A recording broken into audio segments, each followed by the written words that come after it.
نحمدہ و نصلی علی رسولہ الکریم اما بعد فاعوذ باللہ من الشیطان الرجیم بسم اللہ الرحمن الرحیم یا ایہا الذین آمنوا ان جاءکم فاسق بنبأ فتبینوا ان تصیبوا قوما بجہالۃ فتصبحوا علی ما فعلتم نادمین۔ صدق اللہ العظیم۔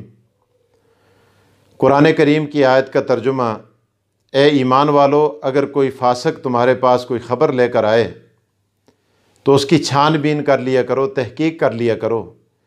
ایسا نہ ہو کہ تم کسی قوم کو نقصان پہنچاؤ اور تمہیں اپنے کیے پر پچھتاوا ہو۔ یہ قرآن کریم سورہ حجرات 26ویں پارے کی آیت مطہرہ اور اس کا ترجمہ میں نے آپ کے سامنے پڑھا ہے۔ مانسرہ میں گزشتہ دنوں ایک واقعہ پیش آیا، ایک نوجوان جو کرنٹ لگنے کی وجہ سے شہید ہوا۔ اس واقعے کو غلط رنگ دے کر مانسرہ کے امن کو تہو بالا کیا، بہت سارے لوگ پریشان ہوئے، بہت سارے لوگوں کو نقصان ہوا۔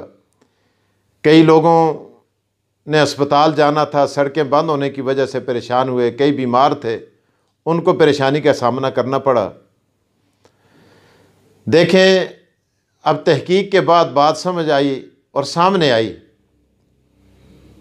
کہ وہ لڑکا جو شہید ہوا اس پر پولیس نے نہ فائرنگ کی، نہ پولیس نے اسے بھگایا، اور نہ پولیس اس کے پیچھے گئی، اور نہ ہی وہ ایسی صاحبہ کے جانے کی وجہ سے وہ اوپر گیا، بلکہ ٹھیک ہے ایسی صاحبہ ساتھ دوسری دکان پر تھی اور وہ اپنے فرائض منصبی سر انجام دے رہی تھی جس کی وہ تنخواہ لے رہی ہیں، کیونکہ ان کے فرائض کے اندر یہ بات شامل ہے کہ وہ بازار کا وزٹ کریں اور وہاں دیکھیں کہ کون آدمی 2 نمبر مال بیچ رہا ہے۔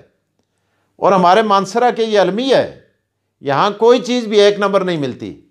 یہاں دودھ 2 نمبر ہے، صرف 2 نمبر ہے، بسکٹ 2 نمبر ہیں، دوائیاں 2 نمبر ہیں، ہر چیز، سبزی 2 نمبر ہے، فروٹ 2 نمبر ہے۔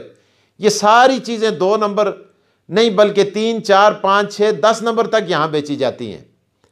اور میں نے پہلی مرتبہ یہ دیکھا ہے کہ ہماری بہن، یہ ایسی محترمہ، ایسی صاحبہ، یہ اپنی تنخواہ حلال کرتی ہیں اور جن فرائض کو انہیں سونپا گیا ہے اور ان کو وہ اپنی تنخواہ حلال کرنے کے لیے اپنے فرائض بجا لاتی ہیں۔ اور ہمارے یہاں ڈب کے اندر بھی بہت ساری دکانوں پر چھاپے مارے گئے۔ یہاں دودھ کے بڑے بڑے ڈرم اور گاڑیاں آتی ہیں اور ان کی جب چائے بنائی جاتی ہے تو چائے سے بدبو آتی ہے، تافن اٹھتا ہے۔ اب آپ بتائیں کہ مولوی تو مسجدوں میں بات کرتے ہیں، ان کے پاس تو فورس نہیں ہے، نہ ان کے پاس کوئی اور طریقہ کار ہے کہ وہ جا کر دکان پر مزاحمت کریں۔ مزاحمت کرتے ہیں تو پھر پرچہ ہوتا ہے۔ تو جن لوگوں کو یہ چیز جن کے ذمہ کی گئی ہے، جنہیں سونپی گئی ہے، اگر وہ چھاپے مارتے ہیں، آ کر ان غلط چیزوں کو پکڑتے ہیں، ان پر جرمانے کرتے ہیں، ایسے لوگوں کو گرفتار کرتے ہیں، تو پھر ہم مشتعل ہو کر سڑکوں پہ آ کر سڑکیں بلاک کر دیتے ہیں اور ان کے خلاف نعرے لگاتے ہیں۔ تو آپ بتائیں کہ ہمارے معاشرے کو ٹھیک کون کرے گا؟ پولیس اگر ان کے ساتھ ہوتی ہے، پولیس کے خلاف ہم نعرے لگاتے ہیں، او جی پولیس والے پر پرچہ کیا جائے، او جی ڈی پی او پر پرچہ کیا جائے، او جی فلاں پر پرچہ کیا جائے۔ بھائی کیوں پرچہ کیا جائے؟ کس لیے پرچہ کیا جائے؟ ان کا کیا قصور ہے؟ ایک آدمی مرتا ہے بجلی کا کرنٹ لگنے سے مرتا ہے اور وہ خود بھاگ کے اوپر جاتا ہے، دوڑ کے جاتا ہے، اس میں ان کا کیا قصور ہے؟ کیا وہ چھاپے مارنے چھوڑ دیں؟ کیا وہ چیزوں کو ایسی جو 2 نمبر چیزیں بک رہی ہیں یا جن لوگوں نے یہ ایسی چیزیں بیچتے ہیں ان پر جرمانہ نہ کریں، ان کا مواخذہ نہ کریں؟ تو بہرحال انتہائی افسوس ہوا ان لوگوں پر کہ جنہوں نے لوگوں کو غلط گائیڈ کیا اور ان کو چوکوں میں لائے، چوراہوں میں لائے اور وہاں پھر لوگ مارے گئے، ان پر لاٹھیاں برسائی گئی۔ کئی میرے رشتہ دار تھے ان میں جن پر لاٹھیاں برسائی گئی، اور کئی اور اس طرح کے لوگ تھے وہاں پر جو اس چیز کا شکار ہوئے، اور پھر پولیس نے اپنی کارروائی کی اور کرنی تھی۔ خام خواہ بغیر کسی وجہ کے، بغیر کسی تحقیق کے، بغیر کسی، اب اندازہ لگائیں کہ جو میت کے ورثاء ہیں وہ چیختے ہیں، چلاتے ہیں۔ میری خود ان سے ملاقات ہوئی، وہ چیخ رہے ہیں، چلا رہے ہیں کہ بھائی ایسی کوئی بات نہیں، ہمارا میت ہمیں دے دو۔ لیکن ایک تیسرا طبقہ اس میت کو یرغمال بنا کے اور اس کو وہاں پر رکھ کر ایک امن کو تے و بالا کرنے کی کوشش کی جا رہی ہے۔ یار عجیب چکر ہے، عجیب بات ہے، سمجھ نہیں آ رہی۔ تو بہرحال اللہ تعالی ہمیں ہوش کے ناخن لینے کی توفیق عطا فرمائے۔ تو اس میں نہ کوئی پولیس کا قصور ہے، نہ محترمہ ایسی صاحبہ کا قصور ہے۔ میرے نزدیک مانسرا کی دھرتی پر یہ پہلی بہادر، نہ ڈر اور دیانتدار خاتون ہے، جو کسی چیز کی بھی پرواہ کیے بغیر، کوئی پرواہ نہیں کرتی۔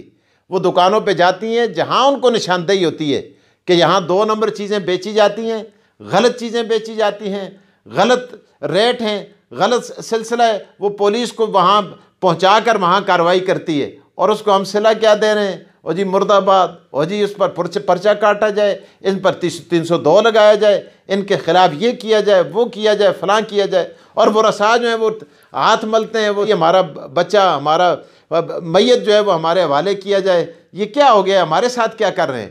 کیونکہ ان کو پتہ تھا، وہ جانتے تھے کہ وہ خود اوپر چڑھا، تاریں لگ گئی، انسان ہے، ہو جاتا ہے۔ اللہ تعالیٰ اس کے والدین کو صبر جمیل عطا فرمائے۔ میں پھر اپنی بہن، اپنی بچی، اپنی بیٹی محترمہ ایسی صاحبہ کو خراج تحسین پیش کرتا ہوں اور دعا گو ہوں اللہ تعالیٰ ان کو ترقی نصیب فرمائے اور ان کے اللہ تعالیٰ عزت نصیب فرمائے اور ان کو اسی طرح فرائض منصبی بجا لانے کی توفیق دے، اور انہی کے نقش قدم پر چلتے ہوئے دیگر افسران جو ہیں ان کو بھی اسی طرح ان چیزوں کی جو 2 نمبر چیزیں بک رہی ہیں ان کے انسداد کی توفیق عطا فرمائے۔ اللہ تعالیٰ ہمارے مانسرا کا حامی و ناصر ہو، ہمارے پورے ملک کا حامی و ناصر ہو۔ ربنا تقبل منا انک انت السمیع العلیم وتب علینا انک انت التواب الرحیم برحمتک۔